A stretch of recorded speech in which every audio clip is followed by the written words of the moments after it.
Lindsay, and this is Kinda Healthy Podcast. What would you do if you felt something was wrong and you kept seeing doctors and they said you were fine, but you didn't feel fine? That's exactly what happened to my guest today, Angela Brown. Angela is a holistic health coach. She's a certified functional diagnostic nutrition practitioner, a licensed physical therapist, as well as a personal trainer. She specializes in advanced testing and thyroid healing for women. She's recovered from hypothyroidism herself after being diagnosed at the age of 22. She used her experience and education to create her program called The Sexy Thyroid Solution to help women no longer suffer like she did and get to the root causes of their health issues. Here's my conversation with Angela. Hello. Hello. We're connected. I know. I was like, it was the spinning wheel of death. I'm like, Right. Oh my God. Yeah, I know. I was just watching. I was like, should I move? I know. Well, that's what I do. When I do it, sometimes I'm like, if I move, is it going to fix it or is it going to screw it up? Right. So thank you for taking the time to sit down with me, Angela. I was really looking forward to talking to you because we're going to be talking about something you have a lot of personal experience with. Yes. Right. That is correct. Very long. So you specialize in thyroid healing for women, right? Correct. Yeah. I started doing that specialty where I really honed in on dealing with thyroid in women a couple years ago. I started practicing in functional medicine world about 6 years ago. And then I really started seeing this pattern, and it was kind of a crazy pattern because it's the same pattern that I saw myself when I was struggling with my own thyroid stuff. So I thought, you know what, I'm just going to really focus on this because so many women struggle and can't get answers for it. And it was literally what I went through to a T for so long. And I just hate seeing women have to suffer like that. Right. So when did it happen for you? So I am 44 now, and I was diagnosed when I was 22. So it was a really long time, and it was probably at least a 10-year journey where I was in and out of doctor's offices, back and forth with different doctors. I'd find a new doctor, couldn't get answers. They'd throw me on medicine, up my dose, throw me on another medicine, up my dose. And I just kept seeing this pattern where it was like, I always end up back to square one. It might make me feel a little bit better. And then it lasts for a month, and then it'd be back to square one. And I just kept doing this. It was at least a 10-year pattern where I could not find anyone to help me. And during that time, I thought, man, so many times I just wanted to just give up, just throw in the towel. Right. And I'm like, there's got to be something else. And my background is I have a degree in physical therapy. So I'm in the medical field, and this is frustrating for me because I'm like, man, I could help someone rehab their shoulder, but I could not do anything to fix my thyroid issues. I couldn't figure out what the heck to do with it. And that's what made me really go, there has to be something that I'm missing, some other things going on here that the doctors just aren't seeing. Right. So like you said, that there was a lot of testing that you went through, and a lot of the times you were told that it was fine, right? Yeah. Right. And that was the other issue was, I was always told your thyroid looks great. I don't really see anything going on here. Or they would say, well, maybe it's off a little bit. You're telling me you have symptoms, so let's just up your medicine, which never really helped me. But I was told a lot that everything really looked fine. Right. And so that's really mixed messages, though. Very mixed messages, because I thought, okay, well, I'm not crazy. I'm having symptoms. And that's the one thing, if I had to pick out like one big thing that women come to me about, is that exact thing. They're like, I keep being told that my tests look normal. And I'm like, been there 10 years at least. Right. I'm like, I get it. Right. And you're told constantly that your tests look normal, and they're really not. There's a couple thoughts I have on this. One is functional lab testing. Generally, I don't see it the same as I do on what you see as like conventional lab testing. So if I get blood test results back from a client, I'll be looking at them and I'm like, oh man, this actually doesn't look normal. But if you look at the readout for them, it shows them from the lab that it looks normal. And so the doctor says, yes, everything looks normal. And I'm like, that actually is a lab reference range. That's not actually what's functional. So what's going to actually make you feel good?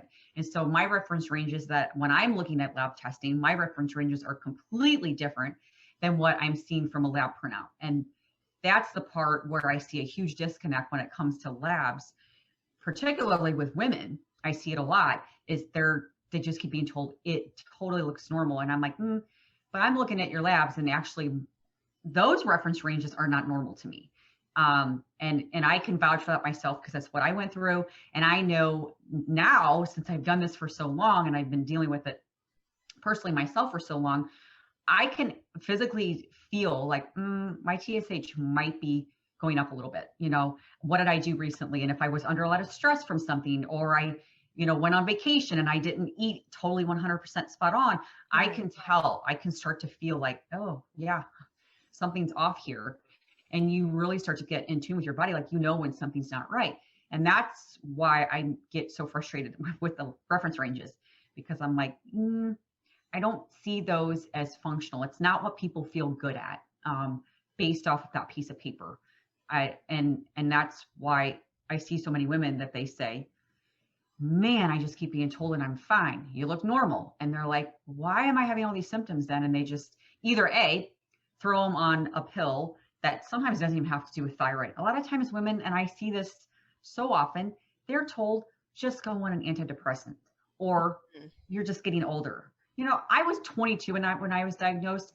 I was probably mid 20s when a doctor literally told me, and I got up and walked out the door, was you're just getting older. I was 25. I'm like, I'm not going to take that as an answer. And so I have clients that come to me now, and they will say the same thing, like, oh, I was just told that I might be reaching menopause and they're 30. So yeah, I don't really like that for women. And I can say, I went through it. It was frustrating. But that's why I really like working with women doing this, because I'm like, just let's not go through a 10-year battle like I did. Right. Yeah, because I'm sure at the age that you experienced it, it was kind of a helpful thing, because that explanation of you're just getting old really doesn't cut it for that. But maybe if you are older, you would accept that explanation. Yeah. And that's true. And that's kind of sad at the same time, that it's like, yeah, if you're just getting older, you can accept it. But I mean, the majority of the women that are coming to me, they're in their mid 20s, late 20s, and then 30s and 40s. And I'm like, that's not an age to just accept it and say, okay, yeah, I'm just old now. Right. Definitely not acceptable. And yeah, it's tossed off a lot of times, or, you're just stressed out, or you have kids or whatever, and they just aren't being heard. And that's why I like to step in, because I'm like, oh, trust me, you're going to be heard. Right. And so what do some of the signs look like of it possibly being your thyroid and not just stress or other things? Now, there can be quite an overlay of things that are happening with your thyroid and other things that are connected to having a slow thyroid. I mean, you can have all kinds of ailments in your body that can have a connection, like no question. But there are some definite signs that I see are like a massive connection to the thyroid that are pretty common. One is weight gain or difficulty losing weight. And a lot of times it's more like, okay, my weight's just going up and I haven't changed what I'm eating, or I haven't changed my exercise. If anything, they probably have gotten better about their eating, even more better about their workouts, and they actually start gaining weight. That's one big one that I see. Another one is they're just exhausted. Like, you just can't hardly function. You can't keep your eyes open, keeping up with kids, doing your job. It's difficult. Like, you just can hardly function. Hair loss is another one. I see really commonly. I'll see like big clumps of hair, like not just like, oh, brush my hair and I have little pieces coming off. Right. You really start noticing thinning hair and like a lot of clumps of hair coming out. Anxiety is super common as well. And like I said, anxiety can happen from anything, but when you put that in conjunction with weight gain, can't lose weight randomly like that, and fatigue, that's a pretty big culprit that I'll see. Is it's all intertwined, for sure. The other thing, like sometimes women will have like their the outer third of their eyebrow will start to thin drastically. That's another really big sign. That's not one that's commonly talked about, but I actually see it very commonly. And then a lot of gut dysfunction, like your gut stuff is just usually off. Sleep might even be off, to where uh, and I see both sides. I see some where you're exhausted all day long, and then bedtime comes and you're like, can't go to sleep. You're wide awake. Mm. That happens really common. And it's kind of like how little kids get, where they're so wired Mm-hmm. all day long. And then at bedtime comes, like, oh man, they're going to sleep so good. And they're literally laying there with their eyes wide open. That's kind of what Right. happens. That's kind of what happens with hypothyroidism, is you're just, exhausted all day. And then that's it. Bedtime comes and it's like, you literally lay there wide awake. And Right. sometimes the connection is, one, it could be because, there probably is some anxiety, but your body's like, I don't know what you're doing to me. So you just lay there wide awake. Wow. Yeah. So that's got to add to your exhaustion too, Yeah. because you're not getting Yeah. rest like you're supposed to. Yeah, it's such a vicious cycle, and that's the part that really is horrible with this. Is this the cycle is, so you're exhausted, you can't keep up with anything, and then you can't sleep, and then what happens the next day? You're exhausted, you can't keep up with anything because you didn't get sleep the night before, and it just culminates. And doing that for over and over and over, I don't care if it's a week or if it's 5 months. That's exhausting for any woman to have to go through, and then on top of that, to be told, I don't see anything wrong with you. That's frustrating. Right. Yeah. Because Yeah. then people can just accept it and think, oh, yeah, this Yeah. is how it goes, Yeah. And Yeah. so when the doctors were telling you that everything was fine and you were being tested, what did you do next? What was the next step for you? So after, I think, and I tried to count in my head, I think I've been at that time had gone to at least 7 different doctors, in and out, and just not getting the answers. And what the last appointment that I had gone to, kind of my moment that I was like, okay, I'm gonna have to like probably go get certified or study something to figure out what else I can do here, because this is not working. Right. I'm not just not getting answers. And so that was 6 years ago when I actually got certified in functional diagnostic nutrition. And it's basically, the word, it sounds like nutrition, but it's actually functional labs. It's diagnostic testing. Um, but it's not your typical go get your blood drawn and be done with it. It's more functional labs, the non-conventional functional labs. Okay. And so it's the things that your doctor's not going to do. Um, that's what actually drew me to it, because I thought, man, I don't want to do the things that the doctor can do. He already did that with me, which was a blood panel. I want to Right. do the things that the doctor isn't doing and doesn't do, because that, I think, is what's going to give me answers. That's actually what started it. The big one that was for me, that was kind of the shining moment, that was like, okay, I'm seeing a pattern here, was when I did hair tissue mineral analysis. It's called HTMA, and it literally is exactly what it sounds like. You take pieces of hair, send it off to a lab, and they kind of analyze your mineral status, and then they look at metal overload. And my whole entire test just like screamed hypothyroid, which was a pretty big bummer, because I had been on and off medication and gone through all these different things to try to get my thyroid better. And by the time I had done that test, it had gotten maybe a tiny bit better, but Mm-hmm. it was not enough for what I was putting the effort in to feel that way and to not have the results that I wanted to have. And then that's when I was like, okay, there's got to be other testing that I can do here. And it was a combination of things. I also had like some stuff going on with my gut, so I had to do a stool test for that. But the big thing was the hair tissue testing was huge, because I saw a pattern that showed that, you have all these things going wrong with your minerals and all these things loaded in your body like metals. Mm-hmm. That's why your thyroid's slow. It's not because I didn't have a ton of thyroid hormone. It's not because my thyroid actually wasn't functioning the best. It was because I had too many things that were causing my thyroid to be slow and not let the hormones be active the way that they should. And Okay. that's the part that most women just don't get told that. And you won't see a lot of that Mm-hmm. on other testing, definitely not on a blood panel.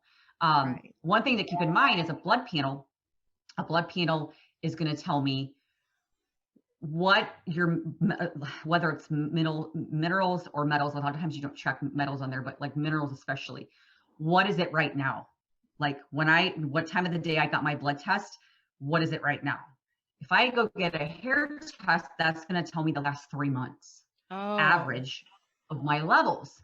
I'd rather have a 3 month average than what Mm-hmm. a snapshot of the window when I went and got my blood test. Because honestly, like I could have higher sodium or higher potassium or something based off of just what I ate from a blood test. A Right. hair tissue test is going to be that 3 month average. So it's going to be a completely different number. It's going to be more accurate. It's going to give me a better average to see like, okay, this is actually what truly is going on with your minerals. And the minerals are huge at determining, a plan of attack for what you do with your thyroid. And I see a lot of women too that they actually have a slow thyroid, but their blood panel totally looks fine. It actually does look normal. And I got to the point to where my blood panel did look pretty good, Mm-hmm. but I was still having symptoms, and it was because my minerals were still not quite where they should be. Now they are, but it took a lot of digging to figure that out. And that's exactly why I do the hair testing with women so much now, because I'm like, you're not going to see this on any other test. Right. Yeah, that's great to be able to get a bigger picture of your health Yeah. all around like that. Yeah. So, what are some of the things that affect the thyroid? Are So, there foods? Are there? yeah. Yeah. Yeah. So and that's actually like, I'm getting ready to launch a group program in January, which is like the perfect time. It's like a good time for like reset. Right. So the group program, we're going to talk about all these things, different things that can like bog your thyroid down that are kind of not like your conventional thing that you're going to hear about. Mm-hmm. One thing is mineral status is a huge one. That's an absolute big one. And it's really common to see women have a really high elevation of calcium and low potassium. And that's kind of a double whammy for slow thyroid. Calcium is supposed to be in your bone and teeth. And when you see an elevation in the hair, that means it's like everywhere else. And the first place it Oh. goes to is the thyroid. It tells the thyroid to like desensitize, it slows it down. Then your potassium levels are really needed to help with thyroid conversion, thyroid hormone conversion. You have T3 and T4 are your two thyroid hormones. T4 is inactive, T3 is active. You only make like 20% T3, and that's your active thyroid hormone. So if you don't have enough of that, you got to have a whole bunch converted over. Well, potassium helps with that conversion. Now, there's a lot of things that help with conversion, but that is one thing that helps with conversion. And so a lot of times what I'll see is women have elevated calcium, low potassium. It's just a double whammy to slow the thyroid down. Um, Something else that I commonly see is they have an overload of metals. And that's something that you can see on the hair test, for example. So if you think about like the periodic chart, there's metals on there and there's minerals on there.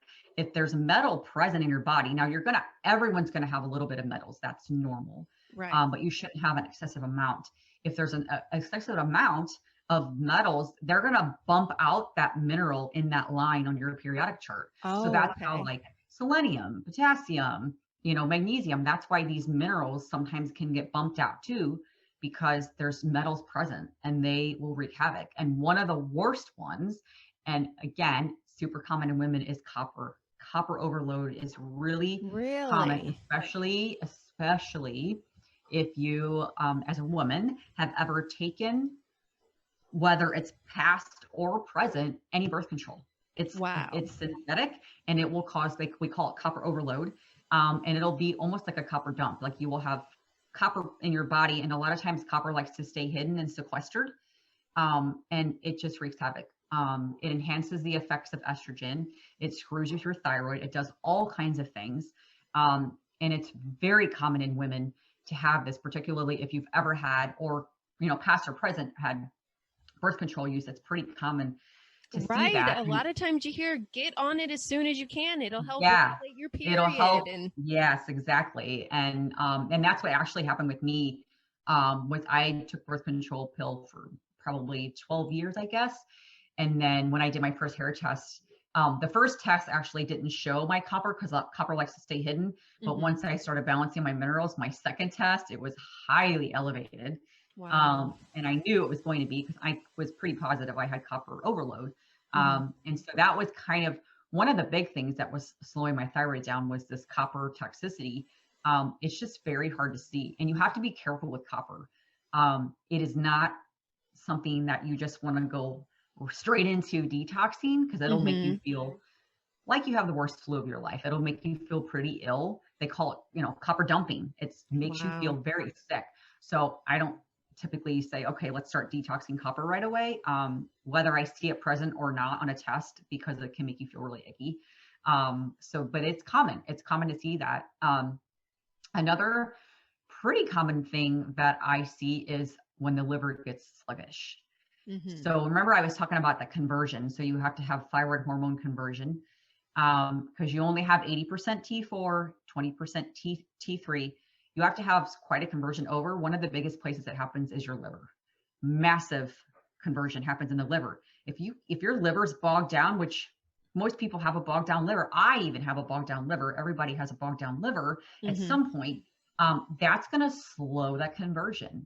It really can affect you. So if you have a lot of toxins in your body, your liver's just been really loaded down, whether it's 5 years, 10 years, and you haven't really detoxed and done anything like that to kind of keep your liver healthy, it's going to really slow down the conversion of thyroid hormone. And I've seen this a lot, where I've actually seen hair testing isn't terrible, some other things not terrible, but then we start talking liver stuff with them and they're like, oh man, my liver's probably really bogged down. And that's actually one of the modules I go into in my group program, is a whole section just on detoxification.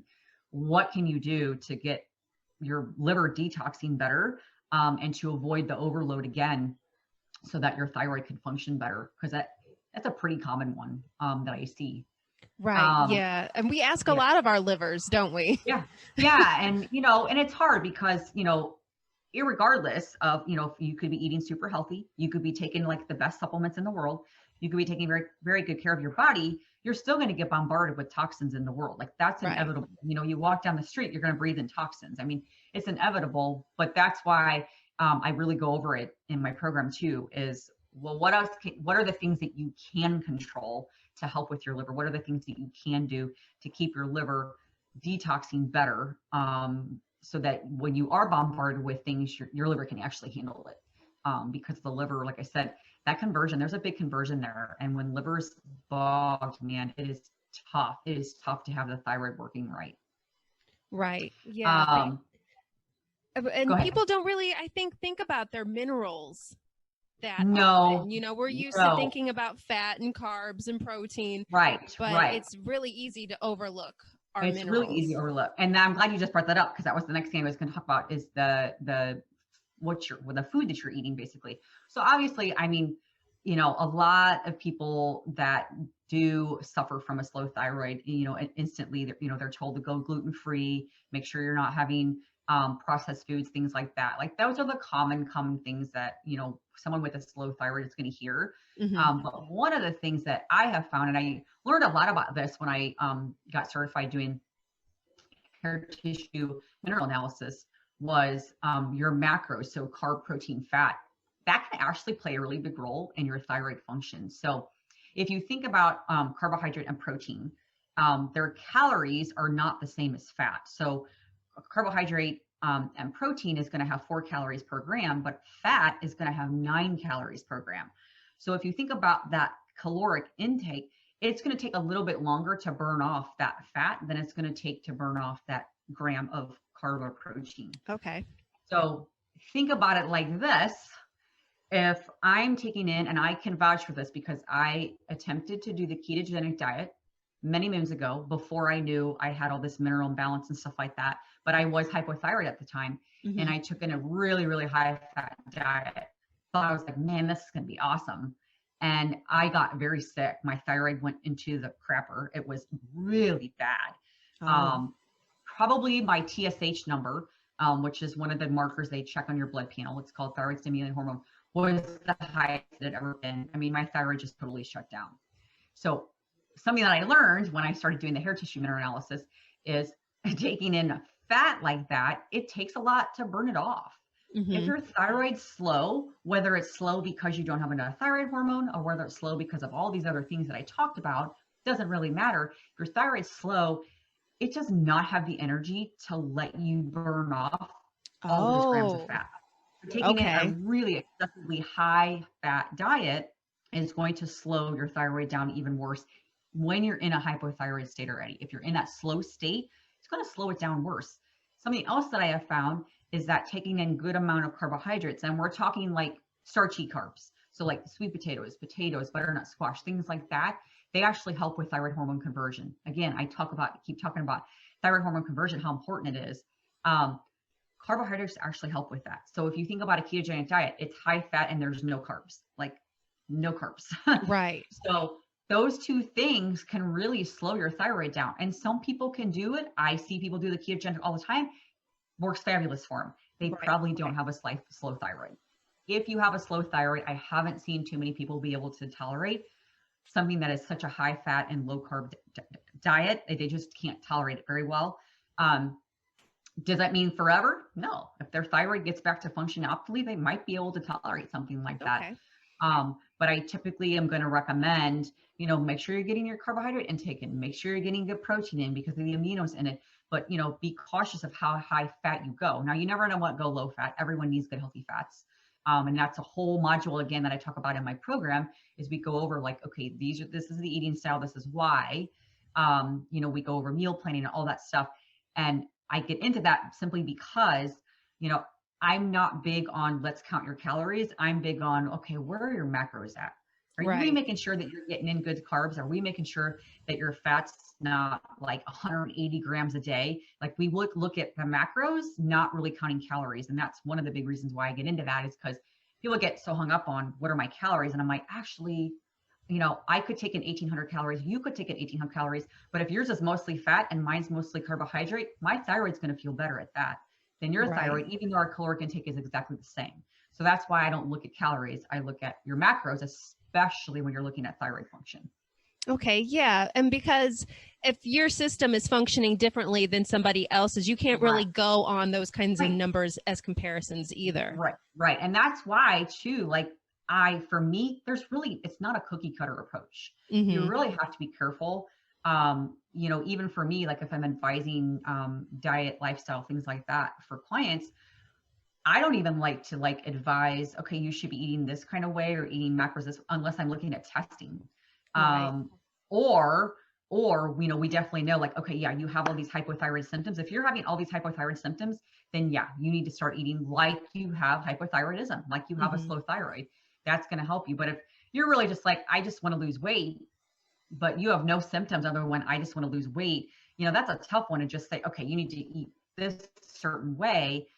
It's not, for me, it's just not a cookie cutter approach. Right.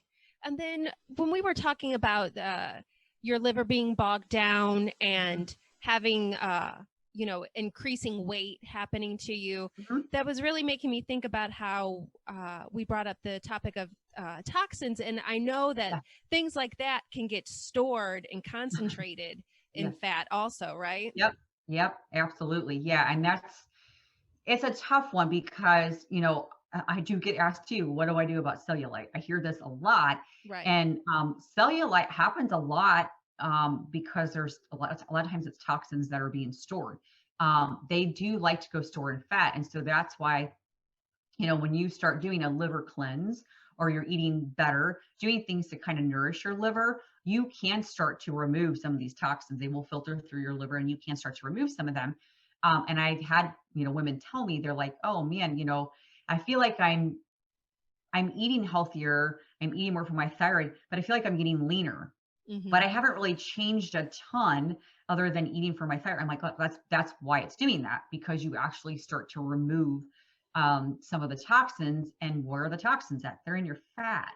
So a lot of times some of that fat can actually come off as you're kind of cleaning up the diet and actually nourishing the liver. Right. Yeah. Because that actually helps things start to move and move out and flow in the body. Right. Because I know a lot of times cellulite is also connected to the lymphatic system. Right. And if that's not being stimulated and things aren't moving, things can just kind of sit and get stagnant. Yeah. And that's the other thing. And I'm glad you brought that up about the lymphatic system too. I mean, it's all drainage. And so when you have anything in your body that's not supposed to be there, it's going to clog up the things that actually are filtering your body. So lymphatic system is one, liver is obviously the other one. Like those things just get bogged down. They can only do so much. So Right. if you're constantly bombarding it, but you're not doing the things to filter it, to help get rid of some of that stuff, it's going to be pretty hard to correct that. You have to like, do both things. Not only do you have to try to like get rid of it, but you have to stop bringing it in too. Now, like I said, you can't avoid everything, Right. but there are things that you can do, obviously, to like, okay, can I look at my cosmetics? Can I look at my water that I'm drinking? Am I drinking tap water that has a lot of toxins? Little things like that, they can actually be big game changers for people, and they don't realize it until they start doing it. And they're like, oh my gosh, this is totally changing me. Right. Especially if they're common everyday things. If Yeah. you take the time to focus Yeah. on it and tweak Yeah. it to see if it is a problem, Yeah. that Yeah. could be something you're doing constantly. So Correct. if you're able Exactly. to help with that, that could make Yep. a bigger difference than it seems like Yeah. changing your water or something. Yeah. Yeah. Exactly. It's just those little things that just add up. And that's again, like the modules that I'm doing in my group program, some of them are long. And I know some of these women are going to be like, oh my gosh, this is long. And the reason is because there's so many things that you don't think about that can actually just add up. Right. And over time, adding those up become a really big thing for your thyroid and your metabolism as a whole. Right. Yeah. We're really good, or at least people I think are getting better at thinking of themselves in a more spiritual way and Correct. things like that. But we can't forget to also look at ourselves in the practical sense either, Right. and that Right. we're a functioning machine that Right. needs certain things to work correctly. Right. And there's a lot of, there's a lot of systems in the body, and they're all connected. And that's what's so difficult, is there's a connection with every system in the body. So when one is off, it can really drag down a lot of other systems. So that's why you can't just look at, okay, I'm just going to look at my gut health and I'm never going to look at anything else. Or I'm just going to look at my thyroid. When you're addressing thyroid health, you're addressing a whole bunch of systems, because your thyroid's your master gland. It controls everything. So if that's off, you've got a lot of other systems that are either not helping your thyroid stay healthy, or will end up getting off down the road because your thyroid's off. So, it's a catch-22. You can keep playing a vicious cycle with it. And so you can't just ignore, other systems in the body and just focus on one system. Now, at a time, yeah, if you're like, I'm just going to look at adrenal health for a while, but you can't just stop there. Like, you have to look at, okay, but why did my adrenals get this way? Or why did my thyroid get this way? What am I doing, or what did I do that made my thyroid get this way? Because you don't just want to put a Band-Aid on things. You want to go, what got it that way though? Right. What's the root cause of that? And that's why I get really, really picky, and I really dig and, look at, okay, is there something that we're doing in your lifestyle? Is it something that you're not even aware of that you're doing, that is just adding to it? And like my health history form that I have, you can ask my clients, it's pretty dang long. But there's a method to my madness. There's a reason, because I'm like, it's things that they don't think about. Like, that actually means something to me. Right. Yeah. And so, what are some of the most common things, or one of the first things that you start to look at when you're looking at things connected to the thyroid that could be affecting it? So obviously, like the minerals is the first thing that I look at. If I'm not doing testing on someone, if I'm, not even looking at hair tissue testing, but I'm just looking at, okay, what can we look at first that we know is probably slowing your thyroid down? I'm actually going to look at their supplements that they're taking. Okay. And one of the reasons is, which I talked a little bit about minerals earlier, but I see a lot of women taking vitamin D. Okay. It's a tough one, because I love vitamin D. It's a great vitamin. The problem is, a lot of times vitamin D, particularly for women, it can cause your calcium to go up and your potassium to go down. That's a double whammy for the thyroid. So if you don't really know what your mineral levels are, I'm very hesitant to have someone take vitamin D. So that's one of the big reasons why I want to know what supplements you're taking right off the bat. Because if you're taking calcium, that could be a big factor. Taking vitamin D, even calcium, but that could be a big factor what's causing some of this havoc here with your mineral status and with your thyroid. The other thing too is, a lot of women are taking multivitamins, and a lot of them have copper in them. Now, it's a minuscule amount, but again, if you have a slow thyroid, it can actually mess with your thyroid more. So I want to know, what's in your multivitamin. Sometimes it has copper, not always, but sometimes it does. And a lot of times it has vitamin D as well. So I kind of want to go, okay, I want to see what minerals, what supplements, all that stuff that you're taking, because sometimes it can be a specific thing that I think, okay, that's slowing your thyroid down, or it could be the combination of stuff that you're taking. Okay. So I'll look at that right away. The other thing that I'm going to look at is your eating style. Right away too. I want to know what the eating style is. So if it is, a bunch of processed foods, gluten, things like that, higher fat stuff like that, right away we got to change. It's gonna, we go over like, okay, this is the kind of foods that you should be eating. Kind of here's a food list. We may go over meal planning and stuff like that.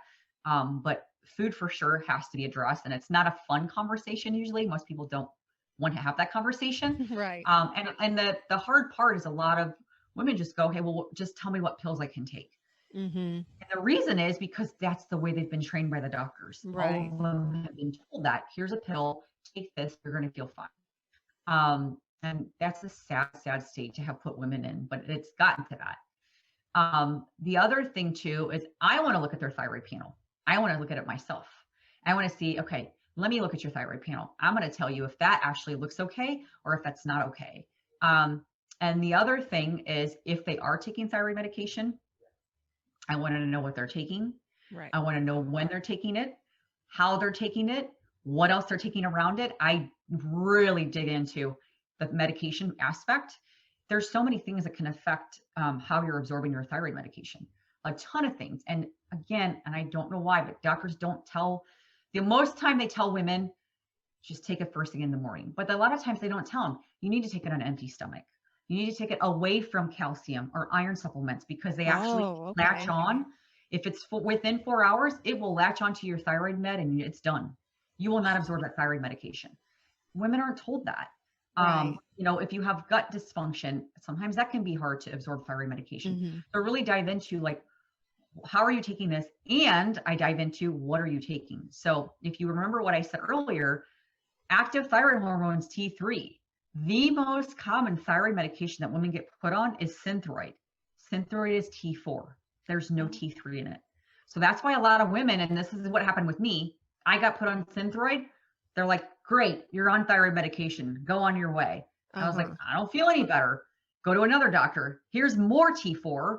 We're going to up your Synthroid dose.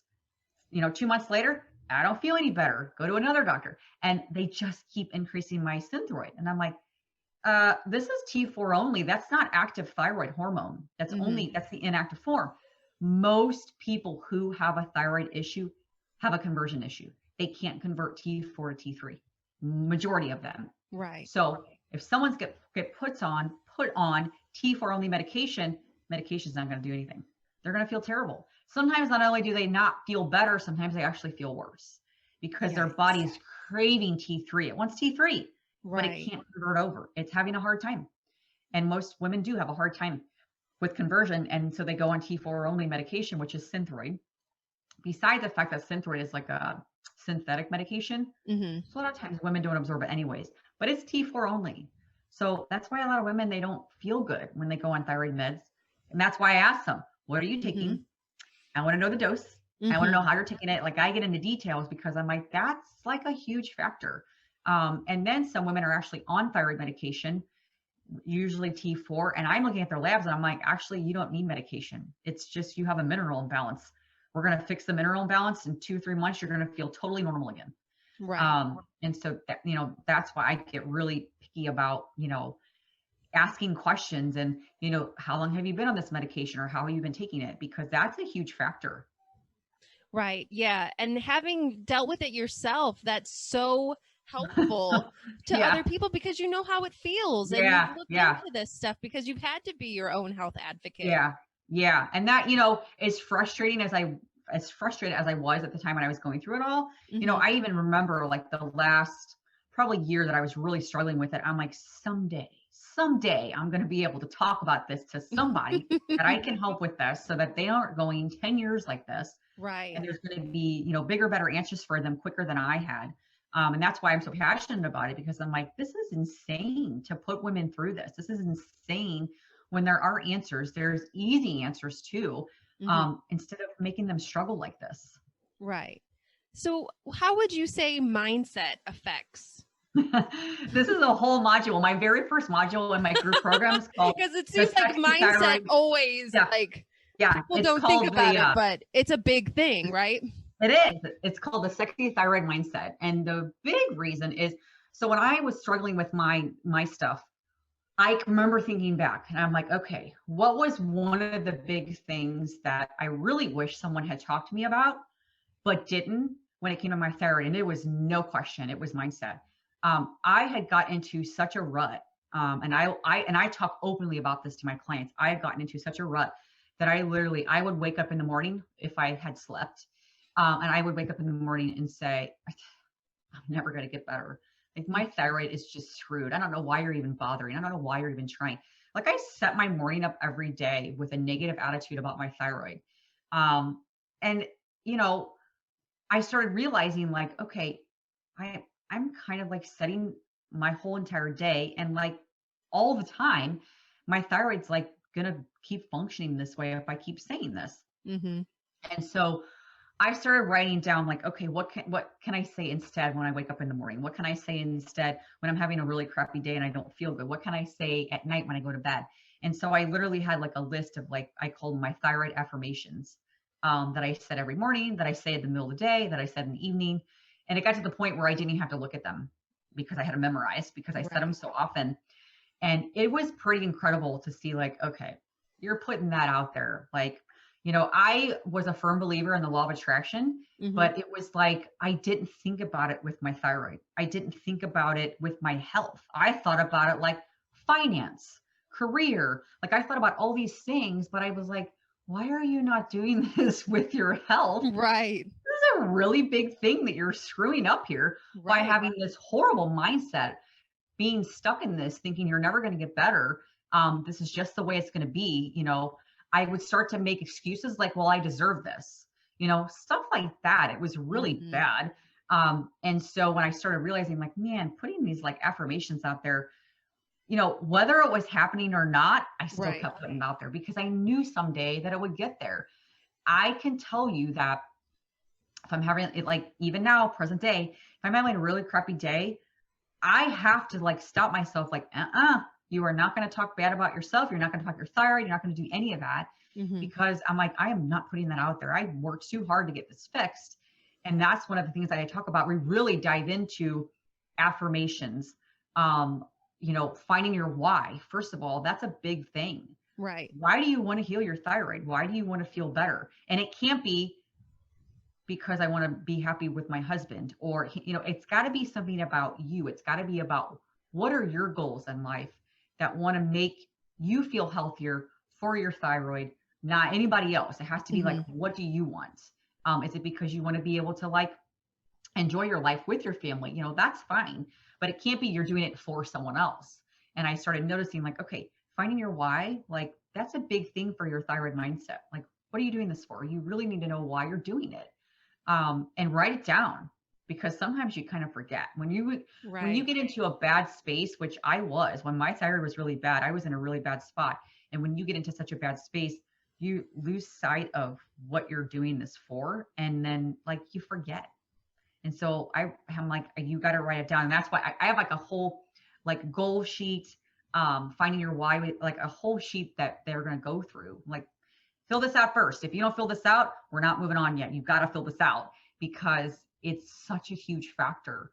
If you go into a healing journey, and it doesn't even have to be thyroid, it can really be anything. But if Right. you're going to do a healing journey and you have this negative attitude, it's pretty hard to correct things because your body hears everything, your body feels everything, and it's such a huge thing. One of the books that I use, that I've learned a lot from, is by Joe Dispenza. I have it right here because I read it all the time, called Breaking the Habit of Being Yourself. That's one of the biggest things that I love to look at, if I ever would get stuck in a rut where I'm like, okay, what am I doing here? Why am I feeling this way? I love that book. It's such a great book, and I reference it all the time. I use it all the time for myself and for my clients, because, like I said, it's a big thing. I don't care what you're trying to heal. Any sort of healthy journey, you have to have that mindset. Right. I mean, because we have to remember to be friends with ourselves, right? Yep. We're Yeah. so used to being motivating and positive for our Right. friends and our family. Right. We Right. would never treat a friend the way we Right. tend to treat And ourselves. that's exactly what you just said. That's one of the things that I teach right away is, okay, so what are some negative things that you do say about yourself? I'm like, would you tell your friend that? Would you tell your mother that? Would you tell your best friend Right. those words? You would They probably never won't be do that. friends with you very long if you Right. did. And your mother would, give you the evil eye. Like you can't, you wouldn't talk to someone that way. So you cannot talk to yourself that way. Right. And then so maybe another common pitfall people have is trying to eat less and exercise more. A Yeah. classic like malnourishing I overdoing actually just cycle we did, like to. I just did a social media post on this. And I usually always talk about this around ish January because it's New Year's resolution time. Right. And I actually had a client, this was probably at this point, maybe 2 to 3 months ago, that came to me and said, so my doctor said he won't let me come back to see him until I drastically reduce my calories. And it was like under 1,000 calories she was told to eat. Now, mind you, she's like 5'8", was told to eat like under 1,000 calories and work out twice a day. What? Work out how? Yeah. So that's the problem. She has hypothyroidism. She has no energy. Right. So you're you're just throwing, fire on there. Like you're Right. not fixing anything by doing that. It got so bad, she tried to do it before she had seen me. She did it for like a month. Ended up very sick because she was like, I couldn't function. Like I worked out in the morning, I worked out in the evening. I think she lost maybe 2 weeks doing it, but she was literally taking it under 1,000 calories and she was like physically sick. And it's shocking to me how many women are told that this is the thing you should do. There's something to be said for, yes, if you're taking in less calories, yeah. I mean, some people can lose weight with that. The problem is if you have a slow thyroid, if you have hormone issues going on, or any of that stuff, it's a disaster. It is not good to do. Your body thinks you're starving it. It's going to hold on to everything. And in fact, not only does it hold on to everything, it tells your adrenal glands, okay, well, you're out too. So now you've got that system screwed up. And then you go, okay, well, I'm going to work out more too. So then you add that to the I'm going to show you body. Yeah. I'm going to control you. You just don't. And let me tell you, I drank the Kool-Aid and was told to do the same thing, 10 years ago. And I tried it and it was like, oh my gosh. I mean, I did not do well with it. And I had a really bad thyroid. Now, I don't even generally recommend it, that drasticness. I don't recommend that anyways, even if you don't have a slow thyroid, but having a slow thyroid, not a smart thing to do. It's, unfortunately, it's such a common thing to be told. And it's such a common thing to actually believe, is the thing to do. And for some women, it works for a couple weeks, but it usually doesn't last long. And it absolutely ends up making things worse. It's never a good idea. Right. Yeah. That can really throw you into, a cycle of binging. Yeah. Or, I mean, and then also just think about the fact that the lack of nutrition you're giving yourself. Correct. Right. Exactly. Yeah. I mean, think about that. Like if you have to get to the point where you have to calorically restrict, like to that extent, you usually end up taking like an entire food group out. Right. And a lot of times they're going, well, if I'm only going to be able to have this many calories, I'm not eating my vegetables. Screw the vegetables. Right. Some people do that. Right.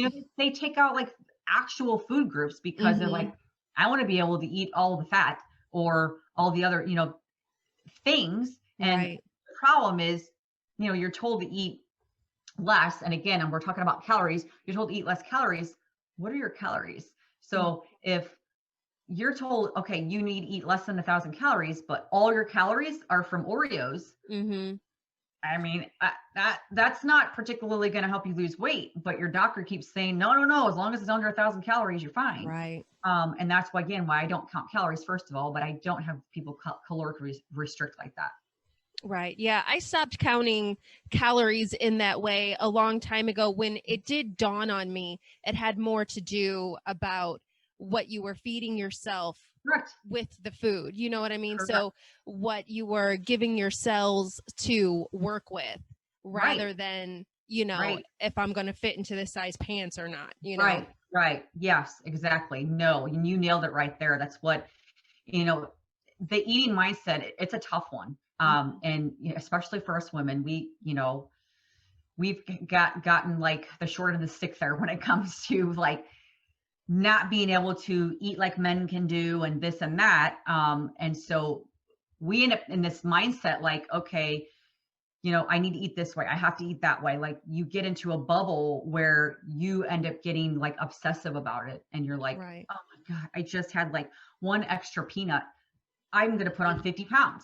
Like you get to that drasticness where you're obsessive about it. And that's why why I don't like have women counting calories, because I don't want food to be anxiety. I don't want eating Right. to be like obsessive. Like it should be like you eat to what your body feels good with. You eat to where you're nourishing your body and you're giving it all the things that it needs, not because of what a textbook says to do. Right. Yeah, I know a lot of the times I feel like I look at food that I would like to eat, like healthier things. Like I'm attracted to pictures of those foods more than other things, but still when it comes down to it, when you're feeling kind of unmotivated or just really hungry or feel like you don't care, you easily go to, the kind of regular stuff, maybe pizza or burgers or whatever. But Right. really, if you look at my Pinterest, that doesn't look like I ever have any interest in that. Right. It's always these Right. beautiful foods, Right. So it's like, just Exactly. Yep. go ahead and eat what you're actually attracted to. Right. It's more Right. satisfying. Yeah. Yeah. No, I totally agree with you. Yeah, sometimes you forget, you know, other foods with more spices or more Right. variety, Right. are actually more satisfying than the old boring stuff like, oh yeah, I guess we'll have that again. Right. Right. And that's just it, man. You can get so creative with foods. Now, first of all, Pinterest is a great idea. I mean, you can find so many recipes on Pinterest, but Hmm. I always tell people, I'm like, you don't have to get extravagant. And I have a lot of women that say, well, it's hard for me to cook because, I don't like cooking. I'm like, you do not have to like cooking to eat Hmm. healthy. You never have to cook healthy or cook fancy to eat healthy. I'm like, you can have basics or you can fancy it up. I'm like, but Right. man, between spices and all these things, I'm like, you can get so creative very easily and you do not have to get fancy. Now, if you want to be my guest, but I'm like, you don't have to be like a fancy cooker to be able to eat healthy. Right. Yeah. So, what would your advice be to somebody who is suspecting that, they may have a thyroid issue? It may be early on in it for them. Um, I guess they should go and see their doctor, right? But Yes. at what Yes. point should they start looking deeper if they really feel like something's not right? So definitely, yeah. I mean, I always tell, women that definitely see your doctor. I would want to see a blood panel myself anyway. So even if anyone would ever work with me, I'm always like, I want to see a blood panel anyway. So you may as well go to your doctor Mm-hmm. and get a blood panel done, because I typically want to see what that is.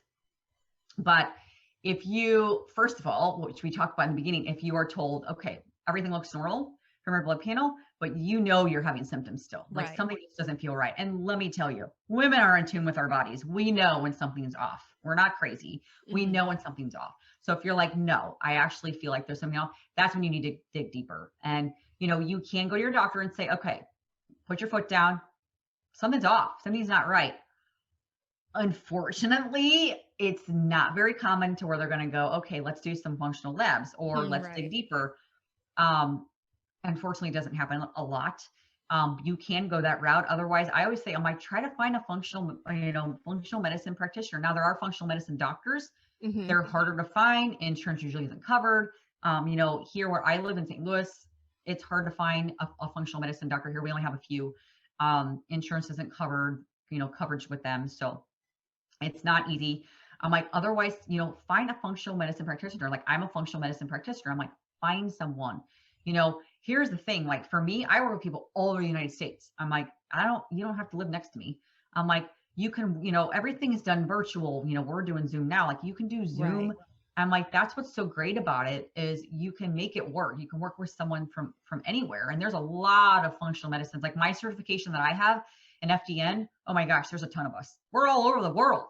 So you can find someone that can, help you to like, okay, what should we do next? Should we do testing, or should we just look at, what can I do next to kind of start digging? Like, is there something else affecting my thyroid without doing testing? That's why I like my group program I'm doing in January. We're not involving testing with it. This is just like, we're going to dig in what is affecting your thyroid and your metabolism without looking at testing. Testing can be an add-on if they want to, but I'm like, I want you to look at all these other things because it's common things, like things that are sort of common, but you don't know is connected to what your thyroid is doing. So that's why, that's one of the big reasons why I'm like, I want to do this group program in January for these poor women who, don't realize all these connections to the thyroid that are actually slowing their thyroid down, especially because so many of them are told your blood panel looks normal. Right. Yeah. Right. Yeah. Because some people might not know that talking to a functional diagnostic nutritionist is even a possibility. Right. You're used to just, your usual doctor and your usual MP, and that's just it. Like I throw out like my FDN certification and they're like, what the heck is that? Like they don't know what that is. They don't know it's an option. Right. Which is really, hard. It stinks. But at the same time, it's like, but there's so many of us now, like we just keep growing and growing and growing. So, which is awesome because it's going to get easier and easier. We hope that, the word's out there, like, okay, there are other avenues than just going to a doctor. Now, do I work with doctors? Absolutely. I love working with doctors, but, there are some handfuls that are like, I don't believe in functional medicine, or I don't believe in testing other than blood testing. And that's the tough ones. And those are the women that come to me like, I don't know what else to do. I'm like, okay, so let's start here. Right. Because, they're just at their last straw. They don't know what else to do. Right. Yeah. And I think it's so glad that you're able to help people like that and give them a light at the end of the tunnel because it can be very scary, like you said, to feel like, well, this is just how it's going to be. I guess I'm a lost case. This medicine's not working for me. And my doctor says that's all I can do.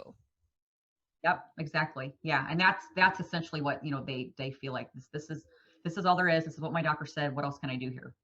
Right. Right. Yeah. So it's always important to remember to be your own health advocate.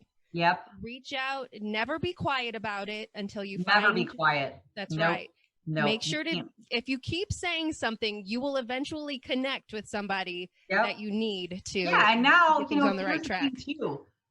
The social media, I tell women, ask questions on social media. You'd be shocked when you ask a question on social media. Someone say, hey, I started working with this one, she's a thyroid coach or whatever. Like I get most of my people that are coming to me are from social media.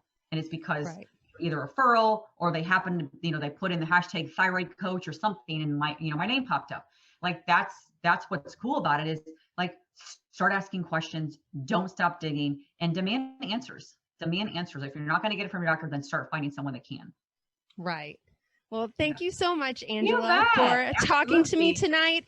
I think you had some great stories and some great advice for people to help get, a solution for a problem they may be having and they just don't know it yet even, right?